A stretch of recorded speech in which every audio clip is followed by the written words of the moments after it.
What up, y'all? Today I wanted to talk to you about the narcissist and a by-proxy Hoover. The narcissist likes to come at you sideways. They like to come at you from around the corner, from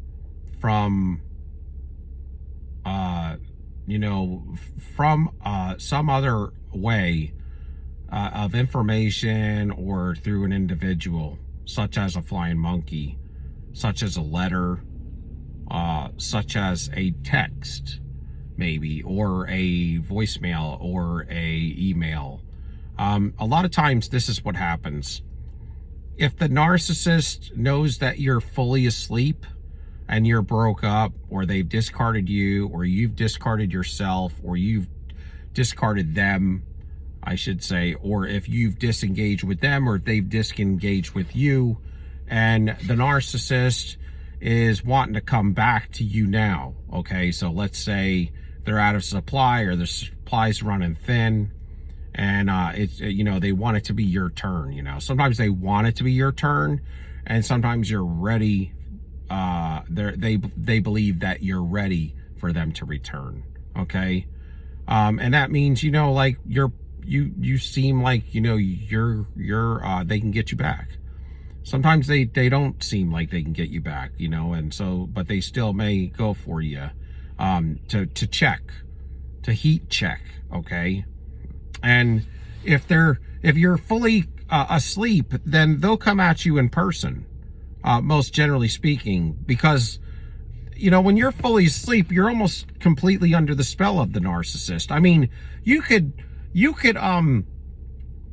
maybe break out of it, over time. Even if you're asleep, you can, but you're kind of gonna be at least a fifth of the way woke. You're gonna be at least catching on to some things, like you're gonna be gray rocking, because that they like to start fights with you, and you notice that when you just don't give them any kind of response, called gray rock, right? Unbeknownst to you, maybe. I mean, I've been through this. I didn't know anything about narcissism, but I did learn that she might go into some sort of fit and try to rage, get some kind of kick to where she could rage on me and to get me going. And basically,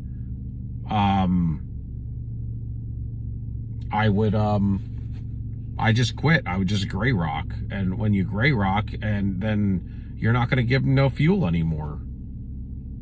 And when you don't give them fuel anymore, then, they're going to have to go outside to get some fuel from somebody else. But this is kind of like a partial wake up. And so if you're like that, like completely asleep for the most part, they can come at you in just to you, because they're not going to be afraid of you turning them down. I mean, chances are you're not going to turn them down, because you're not going to know any better. You're going to be addicted to them. You're probably going to be a little bit codependent, because they've pulled this out of you. You probably spent a lot of time, a lot longer than you should have, with them already. So you're already like addicted to them and stuck on them, and you don't understand how the narcissist is reacting and moving and thinking. So you're just screwed up in the head. But if you are awoke to this, then they're not going to come at you like that. If you disengage with them, they can't, because they know. I mean, unless it's the last resort. If they're running thin on fuel and they can't find anybody, or everybody's kind of like they're not the type, they're going to send flying monkeys at you. Somebody like that, they're going to come at you by proxy. They're going to send flying monkeys. They're going to send the flying monkey matchmaker. They're going to send the flying monkey. If they tell the flying monkey the matchmaker is always the one that loves to match up people. That's what they're addicted to. They're addicted to putting two people together. They like the power in that. They like the romance in it, that they believe there's romance there. So they always know, the narcissist knows that if they talk to what I call the flying monkey's matchmaker, The matchmaker, if they talk good about you and everything and they're missing you, the matchmaker is going to eventually come to you and tell you all about it, try to get you guys back together. But they're going to be afraid to come to you if they believe you're waking up or you're woke and they want you back. They're going to be afraid to come to you like straight up, person to person right away. They want to know if that is even a possibility because they don't want to get a narcissist injury through it. They can't afford that, especially if they're low on fuel, because everything they do is fuel, and they can't have their fuel continually go down and then you give them an injury. It'll throw them into a collapse. Okay, so they're going to go by proxy. They're going to either send you a letter, they're going to send you an email, they're going to send you a text, because these don't injure them that much. It could be just straight to voicemail if you got them blocked. They may have their son or daughter call you and say they didn't know any better. They didn't know any better. They may have a family member call you, but they're not going to come at you first. They can't afford to do that. And then it's a heat check. If you don't respond right to it, then they're not going to feel comfortable about it. They're gonna have to find somebody else for a while and then heat check you again later. But that's how the by proxy works, because they're wolves in sheep's clothing and they're cowards. And they can't afford to be injured at all. And that's why that they set up, listen to this, this is why they set up this mask, and this is why they have to have supply. Because they have to build this fantasy world, right? Remember I said it's like a circle? The cycle is a circle. I talked about this a little bit yesterday, but the circle is a cycle.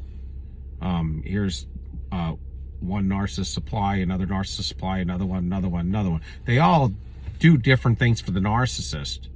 There may be a couple of you that may do similar things.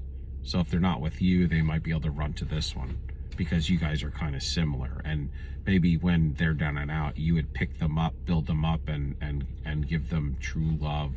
And they like that. But, they always have different types of partners for different types of supply that they need. They may have a sexual partner. They may have, a couple of those. They may have you for a one-stop shop for different things. Maybe you do supply two or three things for them. Maybe you're a good protector and they feel comfortable with you as well. Maybe, you knew how to heal somebody. So they feel like when they're down and out and they need comfort, they can get a little bit of healing. They ain't going to get healed through that narcissism, but they may get a little rest and healing like that. Peace. Because peace for a narcissist is a big deal. They don't get a lot of peace, but peace is a big deal when they're running around and burning out their brain while it's ruminating and paranoid and thinking about who's going to come get them next, or all this jealousy that they have about other people and who they're going to blow up and destroy, and they can come to you and have peace and rest their head and know that you were their protector. They like stuff like that, and they have different types of supply for different things. And so that's why they have many different sources of supply. It's not that you're anything necessarily that good to them. You're good for, like they say, what you can supply for them, because you are a toaster. And I am a toaster to them. Okay, yeah, that's fine. But, this toaster or that toaster, if you're that right empath, you gave them a lot. And when they plugged that toaster in, boy, I gave them some good toast. It was cooked just the right way with the right kind of butter that was placed on it after. There's a lot of toasters they can plug in, and it burns the bread. And they get rageful, and they throw it against the wall, and they have to go get another toaster, and then another toaster. But they're toasters being used by those things inside them. So just as much as they've played us before, they played themselves so much worse. And when they're dead and gone and they face the Almighty, they're going to have hell to pay, literally. They'll be in the lake of fire. Probably most definitely, but we don't judge around here. We're just talking like hypothetically. But the thing is they have to have that mask, man, and they have to have all those supplies, because those supplies, okay, they are the buffer from the fantasy world to the real true reality. They cannot be injured by the reality. So all the people in their supply, okay, the flying monkeys, all their supply hosts, as far as their supply lovers and their secondary, tertiary, all that stuff that they do, they're all buffers. You know how you can build a wall in your head? If somebody come at you and you were and say, you had a relative of yours that was somebody who would physically abuse or something like that, or verbally abuse, and you didn't like them. What would you do if you knew that happened and they had that capability? You would try to stay away from, but you'd also build a wall up if you were ever around them, because you wouldn't want to discuss anything with them. You don't want to say anything with them. You don't like them. That's how the narcissist is with the world. And what's in between, what is that wall is narcissistic supply. It's the flying monkeys. It's all the people that do their bidding for them to keep them that they all believe the mask, or they're in on it, and they're narcissists too. So they're in with the mask. Okay, they're co-soldiers. Okay, or they believe the mask, or they have something to get from the mask, because the mask gives them things sometimes, supplies money for them, or things for them, assets for them. Maybe when they're done with their computer, they would pass it on to a flying monkey, and that type of stuff. That's what my ex would do, stuff like that. And people would stick around, not because they like the narcissist, but because, they're greedy, just like the narcissist is greedy, cheap and greedy. That's what the narcissist is. Okay, so that's a buffer for them. So they have workers, they have manipulators, they have their family who praises them and does all that and fears them. Their flying monkeys fear them. And then they also have their lovers, and their lovers feed into the mask, and they believe the mask too. So, and then they have, they have these flying monkeys at work as well, and anywhere they go. And so that's what the circle is. It's all of the people that believe the mask that they put on. And for that matter, if there's, a supply here, here, here, and here, they're going to have a mask for that one, that one, that one, that one, and that one. They're all going to be different. That's why you never have a narcissist bring all of their groups of friends together. And they never want the supply to meet any of their friends. I mean, for a long, long time, to where it's gotten to a point to where you've seen the mask all fly off and everything by then. By then, it's like you with them, but you just with them because it's just something that you've been doing. And you just either feel stuck in it, feel beat down too far, or, you're just either getting your ducks in a row so you can get the hell out of there. But at some point, but you're kind of at this point to where, it's neither here nor there. I've seen all the evil the narcissist can give. It's nothing new. But still, they're not going to show you everybody, ever. Because they're always going to have secret supplies out there. But that's what's going on. That's why there's all of this going on. But it's all a buffer for them and the reality out here. So if you want to understand what is the fantasy that everybody's talking about with the narcissist, it's the mask. It's all of the masks that everybody believes that they put on for different sources of supply in the flying monkeys, because they mirror you back to yourself, especially in the beginning, right? So then that's why they learn you. They data mine you, and they mirror yourself back to you.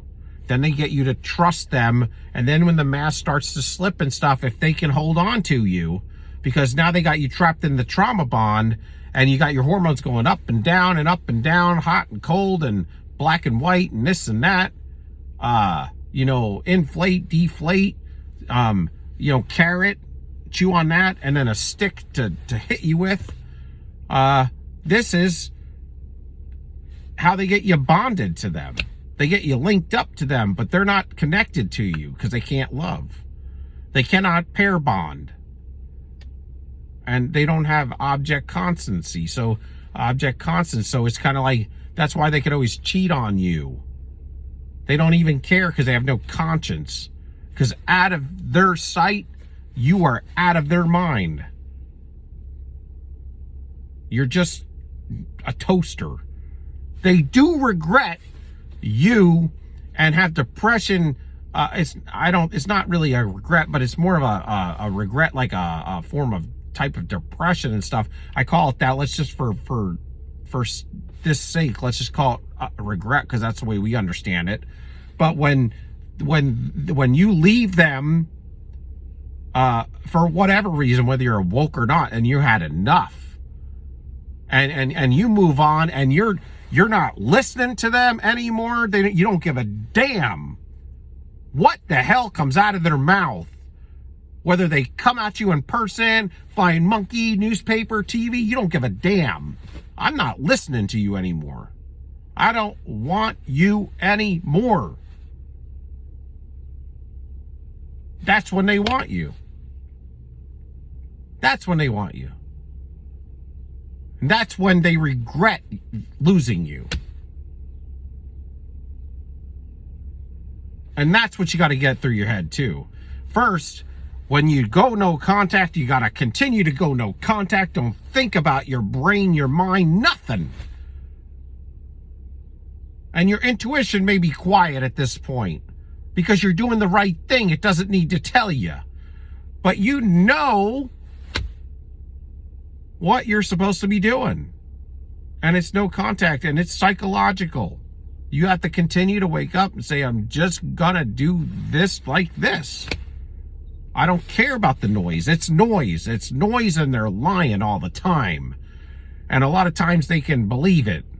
When they need you, they can believe it. And you got to understand that when you leave them and you're done with them, that's when they're going to respect you because you don't want them no more. Because you've woken up, because you have sharpened your sword and you don't want them anymore. And they're always going to want you in the end. You have to accept that they're going to want you bad. And you cannot go back to them. Because as soon as you take them back, they're going to hate you and treat you like crap again and disrespect you. They're the opposite of humanity, always will be. What it is this is the firmest and the best way to describe unequally yoked that's spoken of in the Bible. Period. This is it. There's no more unequally yoked than this. You got trauma bonded to them, and then when you finally had enough, that's when they want you. I mean, it's like you can't even catch grips with it. Even, there's never a way to catch grips with it. It's like oil and water. You can never put them together. They're always bouncing off each other. And that's how it is. And just give me a like and a subscription and a thumbs up, man. But that's what's going to happen. They're going to try to by-proxy you, and that's how, like, a lot of that supply works. Fuel is them needing supply, meaning needs. That's it. That's all it is. They have needs, and you fulfill it, and that's supply. And when you're done fulfilling that need, they're out of there. And they got to beat you down to the ground to keep you down. So while you're wallowing in the canal, while you're sinking in the mud, they're out blasting somebody else and taking all their traits and all their money and having a grand old time with them. And then they're going to destroy them too. And they're going to go to the next supply and do the same thing. And then they're going to rotate back around when you're digging yourself out the mud and you're just getting your smiles back. And they're going to replenish themselves with you again.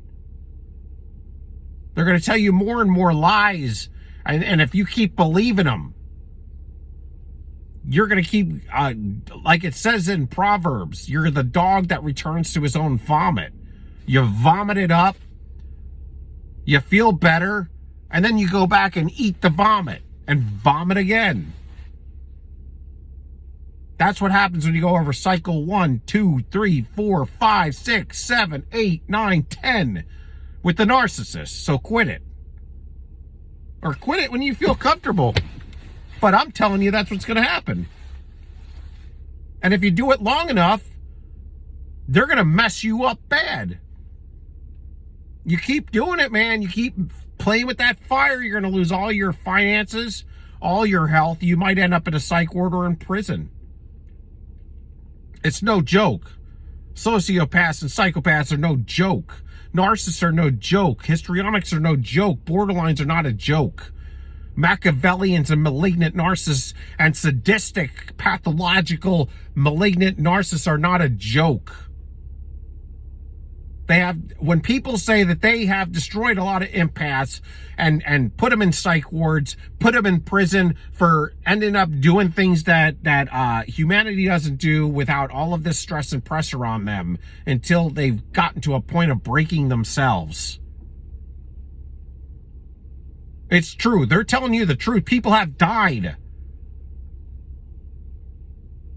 People have unlived and all kinds of evil things have happened because if you stick with evil long enough, evil will destroy you. And they have to destroy you over and over until you're no more, if you allow them to, because they regulate themselves by looking at you being down. All of their narcissist supply has got to be in the ground, lower than them. Flying monkeys have to be lower than them. If they're hanging out with somebody that's above them and better than them, then that's fine. That's a challenge to them, and that's a challenge to them, and just to defeat them and to destroy them. And trust me, if they stick around them long enough, they'll destroy them. The only way to end this and to be successful is to get the hell out of there. To cut ties, to cut your fuel off from them and get out of there. Okay? 911 this piece, okay?